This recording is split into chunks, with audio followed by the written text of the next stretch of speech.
Israel versus Hamas. Who's the good guy?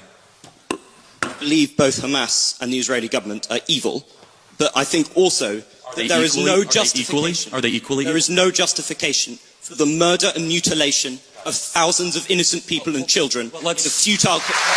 Let's zero in on it. There is no justification, Mr. Kerr, for invading hospitals, for bombing innocent populations and dragging out a war which is damaging Israel and the West's security. You've made that point, but...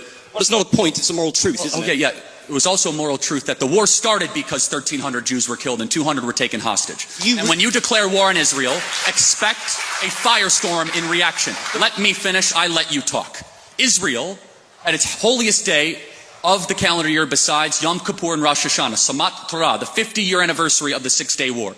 On Shabbat, Hamas invaded Israel, deciding to go recklessly to music concerts, to homes, to kibbutzes, and taking 200 plus hostages. They knew what they were doing. In one of the most cloistered urban environments on the planet, 2 million people live in a place where it's impossible to wage war.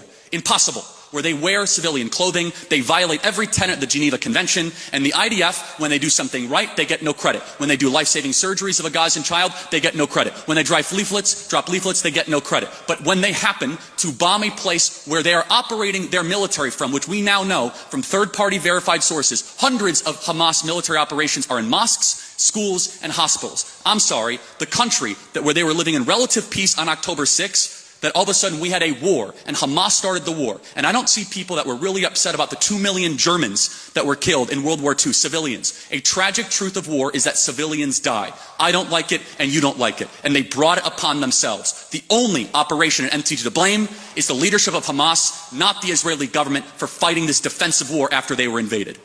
There is a good guy, and there is a bad guy. I honestly... Isn't that the morality of a child? Well, hold on.